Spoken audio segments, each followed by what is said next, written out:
and welcome to the Cancer Research UK Cambridge Centre podcast, The Future of Radiotherapy series. This series is brought to you by the CRUK RadNet Cambridge programme in partnership with our lovely patient and public involvement and engagement group.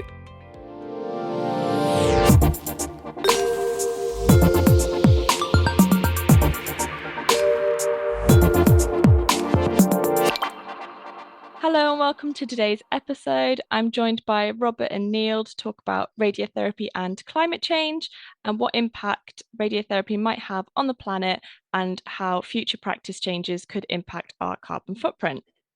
So as per usual for this series, we've got one of our patient representatives here to ask the questions that you would want to know and to discuss the perspective of our patients and the public when considering new research. And today we have Neil. Rob Chuter is from the Christie in Manchester and mostly works on the MR-Linac, but also is the chair of the Institute of Physics and Engineering in Medicine's Environmental Sustainability Group, which he set up in February 2020 to create a network of people focused on improving environmental sustainability of medical physics. Hello, thank you for having me. Neil is now retired, but continues to do some teaching about radiotherapy and some academic work. He was found to have prostate cancer in the spring of 2021, despite having no symptoms, and went on to have radiotherapy later in 2021. Neil joined us in the patient research group to help promote an understanding of radiotherapy among patients and the public, especially to help increase confidence in this important treatment. And thank you for having me too.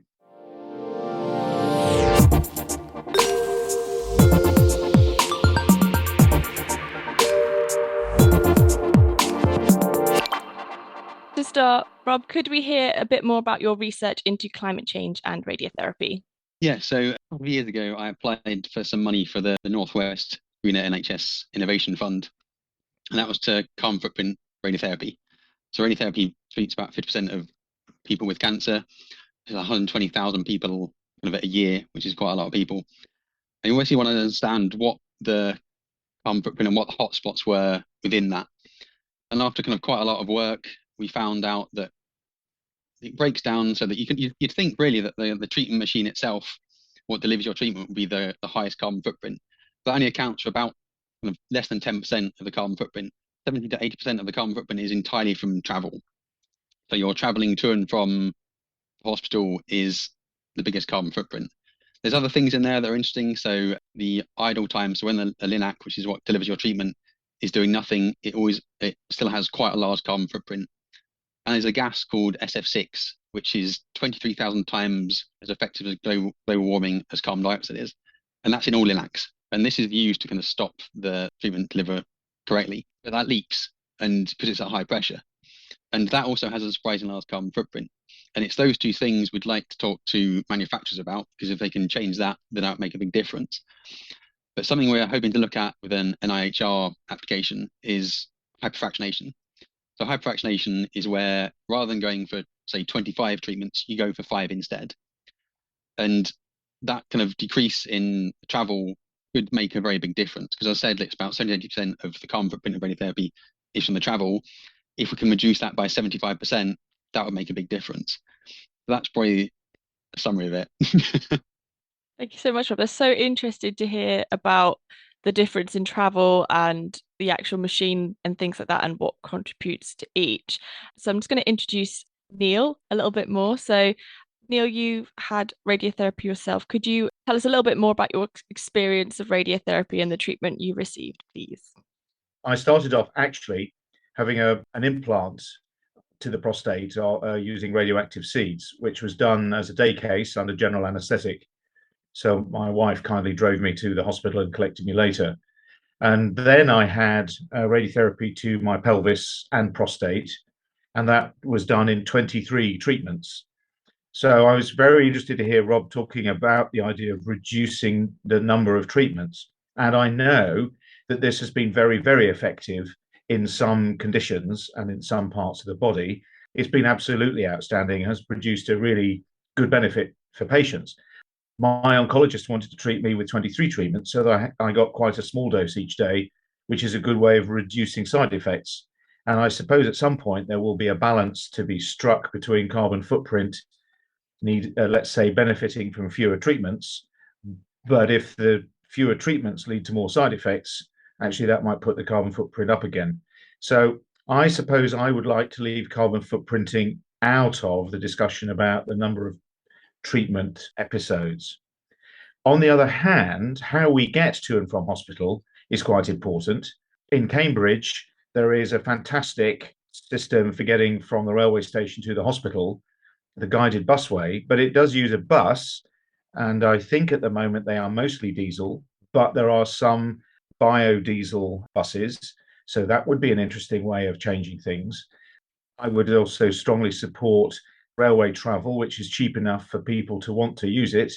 And by the way, electrified. I live quite close to the hospital in Cambridge, and I drove to the Park and Ride car park. And I'm lucky enough to have an electric car, so that saved a bit of carbon probably. And then I walked. The walk from the car park to the hospital is about 30 minutes, so I got some exercise, which is actually rather a good thing for patients to do anyway. So inadvertently, I probably kept my carbon footprint low. So I feel rather proud of myself for that.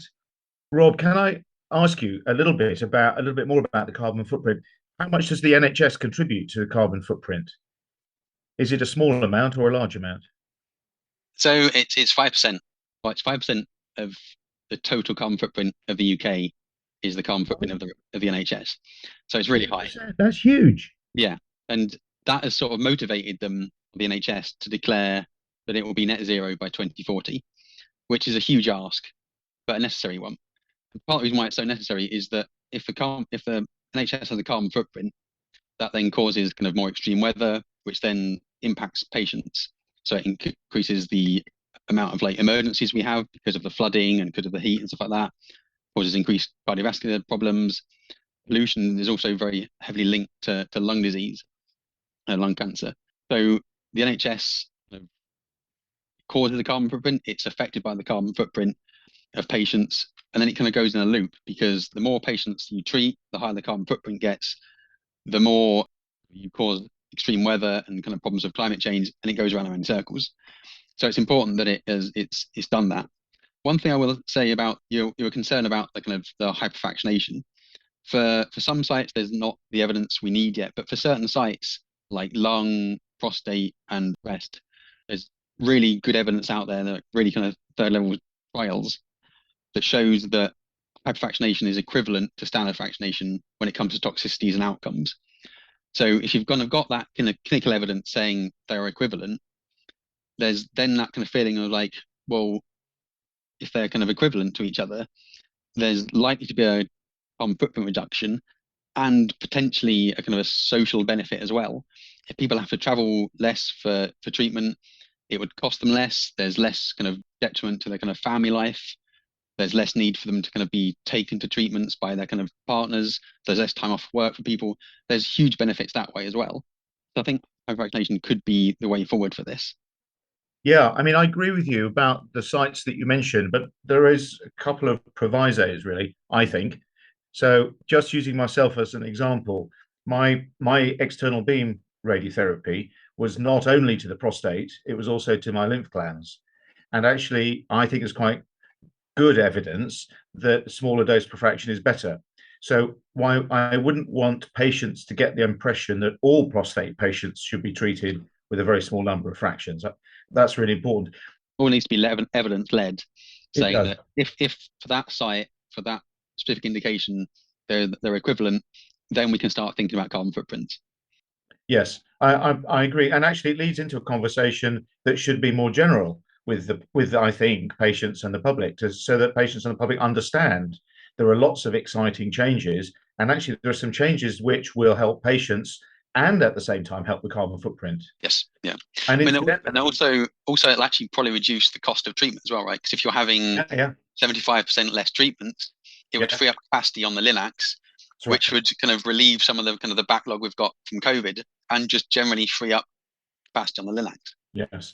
Yes, I absolutely agree. And as a patient, frankly, the fewer times one has to come, the better. But I would never prejudice my treatment to have if my oncologist said have more treatments, I wouldn't say no, I want less. But yeah, that's an interesting. Precisely. Yeah, again, it has to be like consented by the patients. Yeah.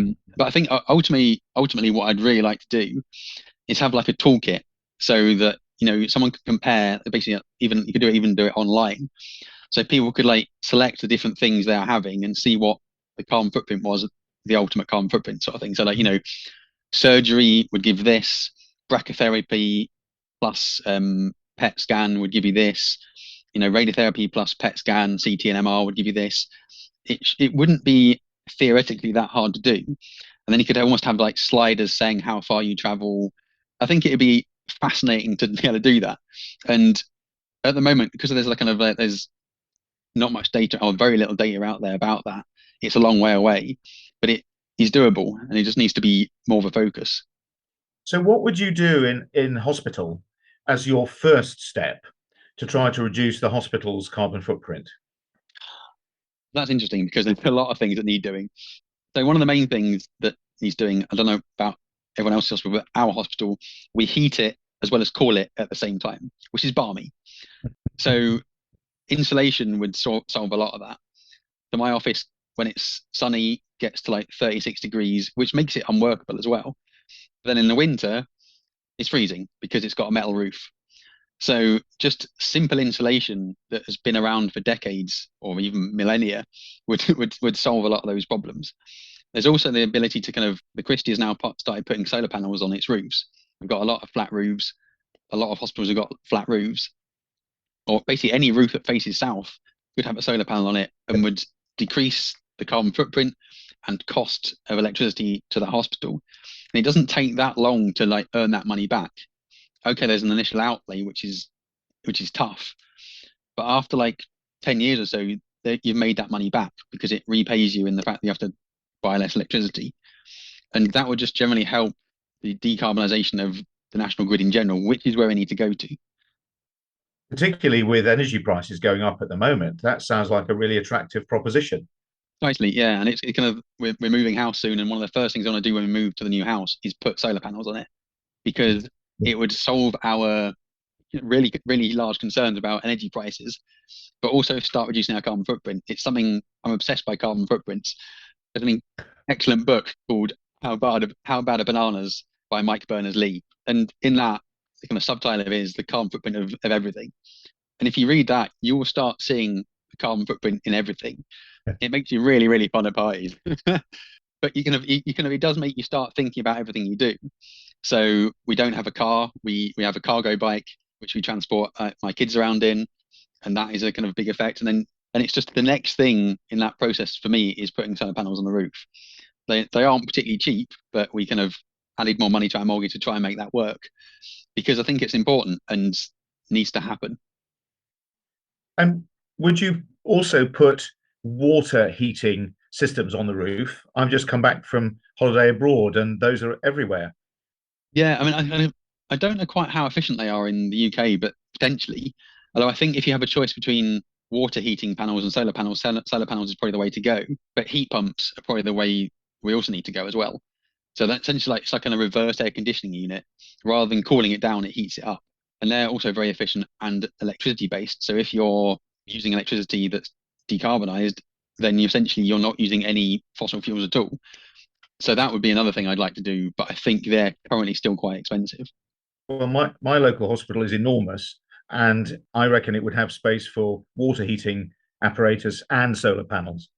Yeah, that'd be ideal. Neil, as a patient, if you were concerned about climate change, what would you want to know in terms of radiotherapy?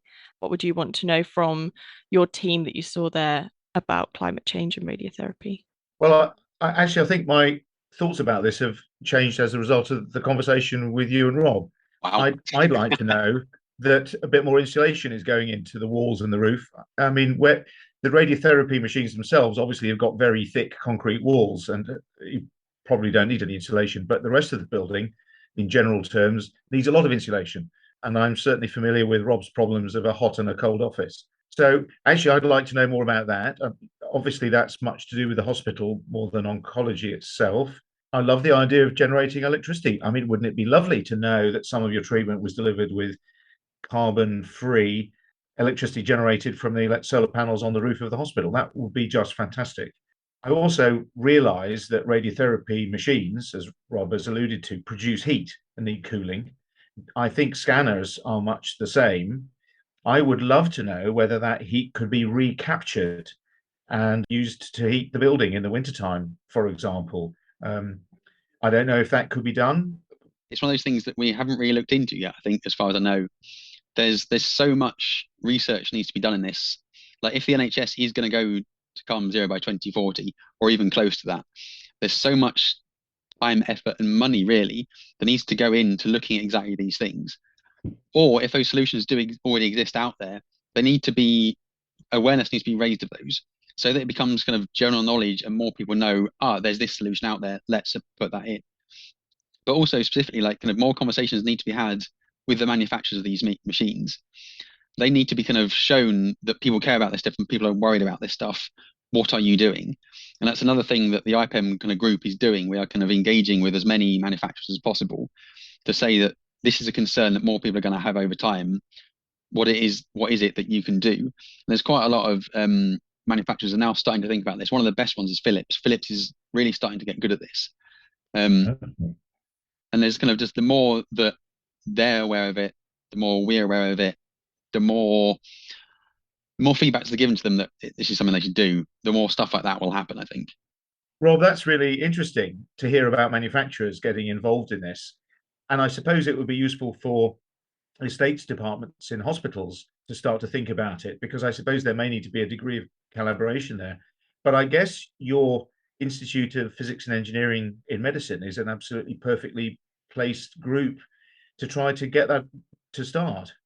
That's what we hope. But kind of more importantly is that each hospital now has to have something called a green plan.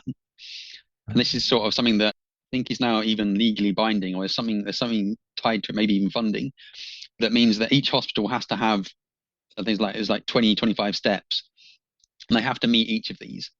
And one of them is they have to buy their energy from a green energy supplier. And if they kind of if kind of more problem these at the moment, they're quite niche things. There's the kind of I'm on the sustainability group for the Christie, and there's like 10 people that are looking at this and thinking about this. Until the person that heads that group is given more power and more recognition from the board, which is starting to happen, then it's not really going to go anywhere. But these things are all happening. It's just early days, unfortunately, which is worrying, because, like, if we are, we've seen the weather this year was pretty terrifying. The droughts in kind of mainland Europe and southern England, and this is just the start of the extreme weather. There was a really interesting article from the Met Office a couple of weeks ago saying by 2035, the summer we've just had will be the average. That sort of scares me into thinking that we aren't treating this as an emergency yet, but we need to. So the recognition of sustainability groups and the work that's being done by lots of other people needs to be really put up there, because that needs to be focused on. There is kind of money starting to go in from research funders into this stuff, but again, that needs to be multiplied if we're going to get anywhere near the 2040 target. And you mentioned that obviously travel is one of the bigger factors for radiotherapy treatment, but also probably wider hospital carbon footprint as well. We sort of, where we're based in Cambridge, we sort of see people from throughout quite a large region, and I can imagine it's quite the same in Manchester. And we see quite a lot of people from rural areas as well, so where transport links maybe not quite so good, or for things like cycling in might not be an option. So one of the things I know has been one of wider radiotherapy's goal is to make radiotherapy more accessible by having centres closer to people's homes and making transport links better. Would something like a satellite centre be, it might be a question, but it's too big, but would that increase the carbon footprint more, or by actually having a centre that's closer for people to get to without being further to travel, be better in the long run for carbon footprint? Yeah, I completely. It's an excellent question. it isn't as obvious as you think, because one of the biggest materials that has a huge carbon footprint is cement. So if you're making your center out of cement, which is very, very likely, you're going to have a huge inbuilt carbon footprint to that new center. However, there would be kind of, if you're going to save carbon footprint of people traveling to that center, over time, you would kind of offset, if you like, the carbon footprint of making that center. But I don't know quite what the balance is. And it would really depend on, one, what you made that center out of. If you kind of used old concrete from somewhere else to like make a lot of the walls for that center, then that would kind of be some carbon saving. If you kind of insulated it well, if you made it to really high specifications, that would probably mean that your offset would happen quicker. But it also depends on how far away people are traveling to. But that's one of the million things that I'd really like to look at, because I think it's a fascinating question and something they've already been asked several times. I can see that could be a strong argument for having more satellite centers if that would be cheaper, or the other way around, actually, to not have satellite centers. Rob, I was really struck by something you said when we were talking about trying to research how to benefit from different strategies to reduce carbon footprint. And you mentioned funders and funding. And I suppose that's really rather important. And I don't know quite how high one has to go into government to try to earmark research funds for this. But I could see that could be revolutionary almost in terms of getting people to work on this seriously, which obviously would be useful if the NHS needs to understand the best things to do to meet the carbon footprint target. Yeah, so I mean, it's increasingly happening. The NIHR now has a kind of one that's entirely focused at this, but it's still kind of very, very competitive. So all NIHR things are very competitive. I wouldn't mind betting that everything that was submitted was worth funding, but there should be other things, more money put into that, and just more focus in it. And I feel it should be put into almost every application. So it should be asked of, everyone that submits something, it should say, what is the kind of climate impact or environmental sustainability kind of impact of this project? If they could do that and get everyone to think about it, even a little bit, that would be a good start. So it's almost broader than saying, can you fund it more? It's like, can you consider it in everything? Just really aiming low there. But the more that can happen, and more people kind of in general can consider it in everything they do, the better place we are going to be, really.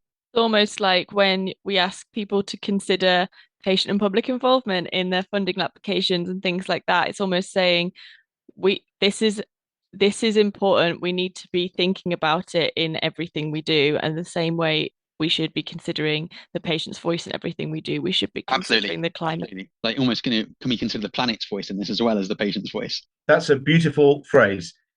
Hold on to that. Consider the patient's voice, consider the planet's voice. That's very eloquent. We should get that on a poster board. Yeah, on a t-shirt.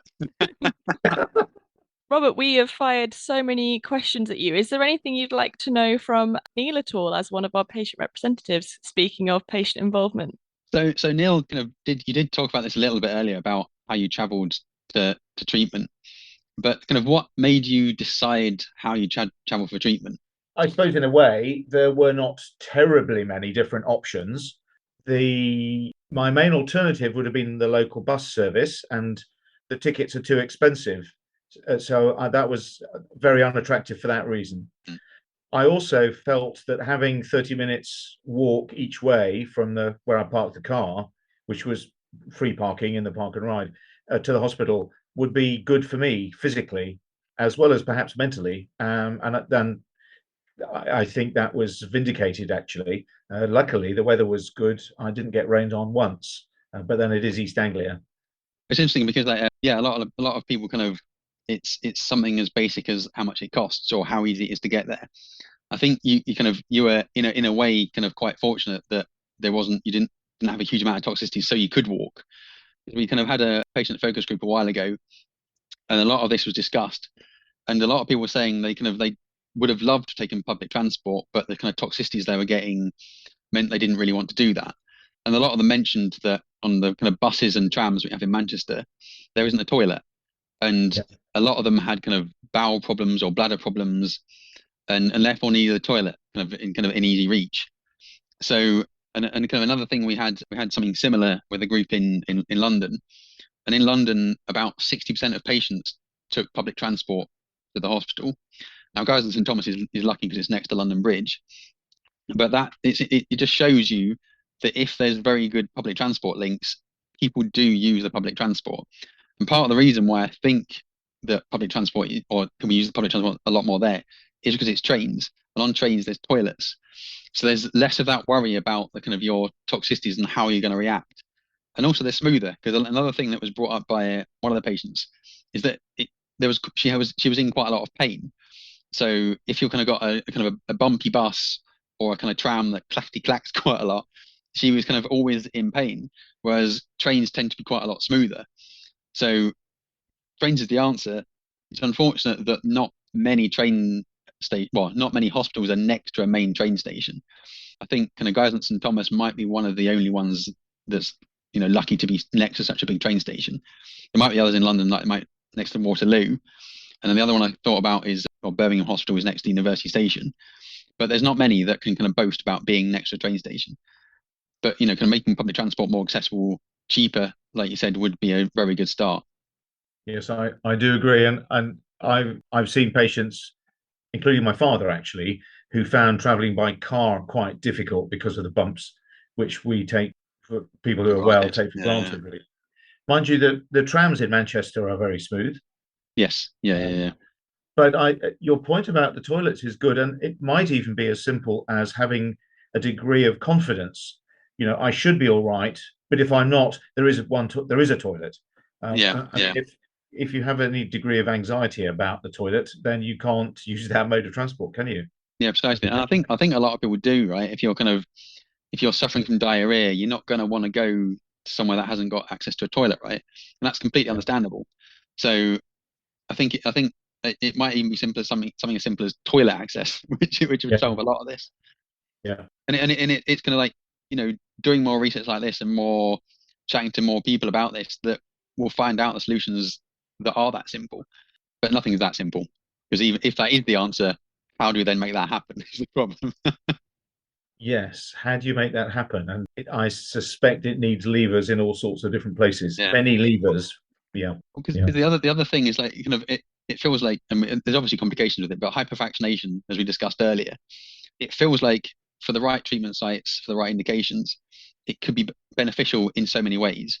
It could be cheaper, it could lower the carbon footprint, and it could be socially more beneficial.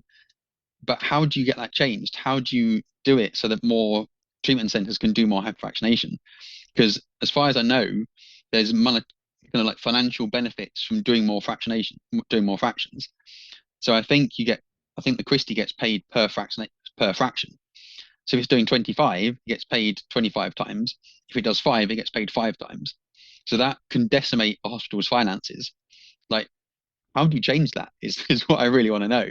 And because I feel like that would go really high up, and I have no idea how you do that. That is a big question, really, isn't it? Huge, yeah. Too big for me. Oh, too big for me. Oh, I was hoping you were the answer. I guess one thing we did find out with hyperfractionation and COVID was the introduction of the reduction even of, for certain patients with breast cancer, the reduction in fractionation that happened. We got those results from the fast forward trial quite quickly during COVID time, because we knew that actually if we reduce the amount of time they're in hospital, reduce the risk of them coming into contact with coronavirus. So I guess that's one thing that we can say thanks for, is that we've got that hyperfractionation, but perhaps it is a case of, like you say, a bit more of an urgency to say, if there is certain indications and certain groups of patients with a certain type of cancer where hyperfractionation is an option that is giving, like Neil said, that isn't going to increase side effects, isn't going to be less effective, and those sort of things. But if there is that, is there a way of not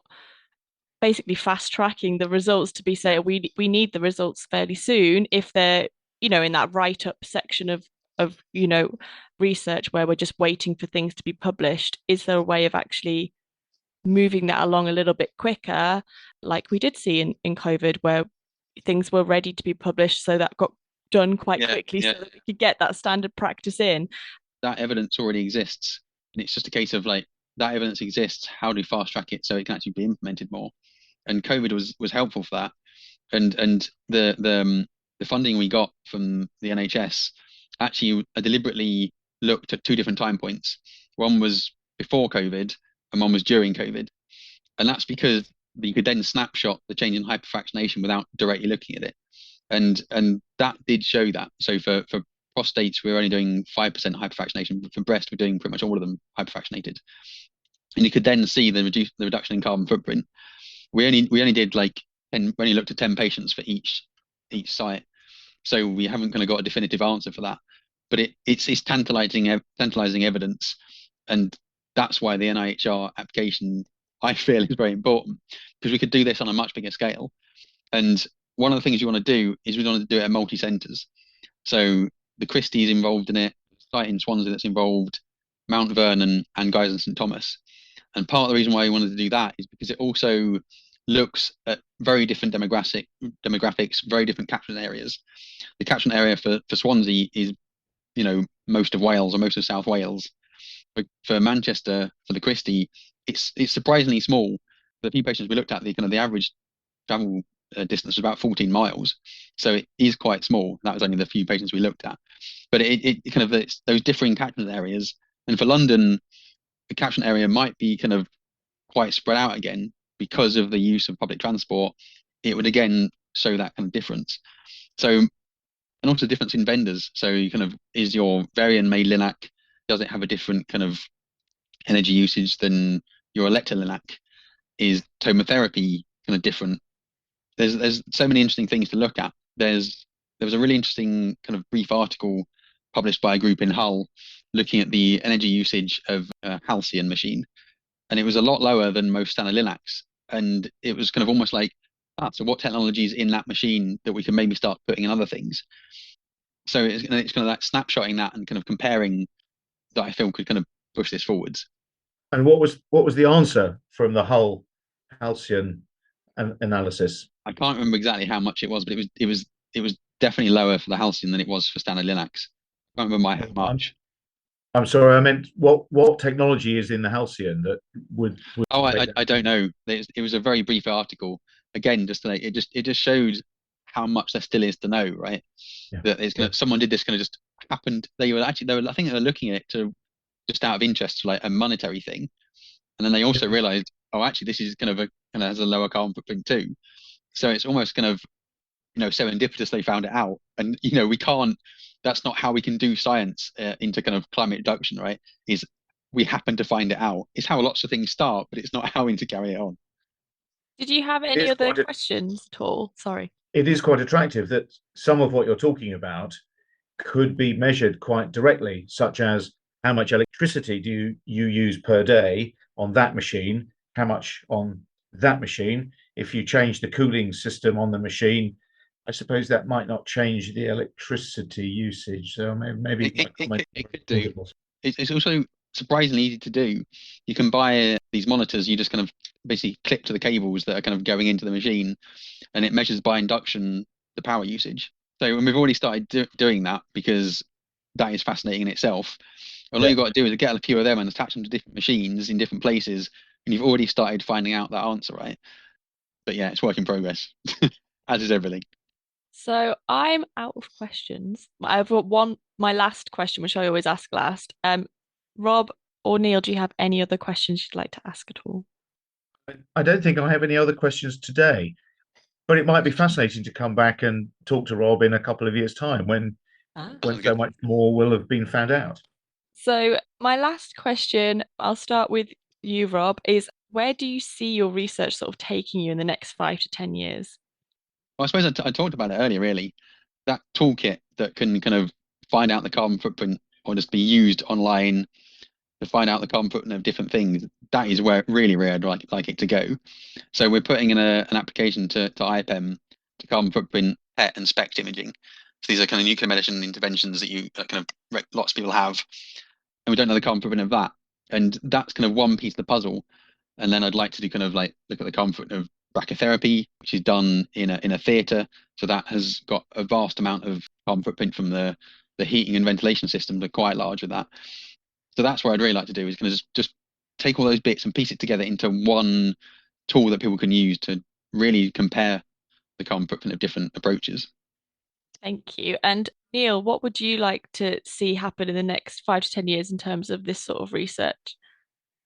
Actually, it was very interesting to hear Rob talking about simple measures to reduce carbon footprint and talking about his own home ideas. I've also been thinking that actually I want to put some more insulation in our house and get some solar panels too. I'd already been thinking of that.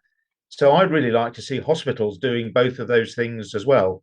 I realize it may be expensive to insulate hospitals, but I think it's something we ought to do, especially with energy prices, as well as the whole question of carbon footprint. I would like to see electricity generation. I'd like to see hospitals heating water, at least partly heating it using solar panel systems. And I want to keep an eye on that. And I want to listen out for information about whether heat from machinery that's used all over the hospital, not just in radiotherapy, can be repurposed, if you like. So I think there's a lot for me to listen out for and watch out for. How much I can do to pull one of the levers, I don't know, but I'll give it some more thought. Thank you so much, the both of you, for joining us on this episode. It's been an absolute pleasure speaking to you both. Very much. Thank you very much for inviting us. Yeah, exactly. Thank you for inviting us, and it's been a real pleasure for me as well. Thank you, Rob. Thank you, Rachel.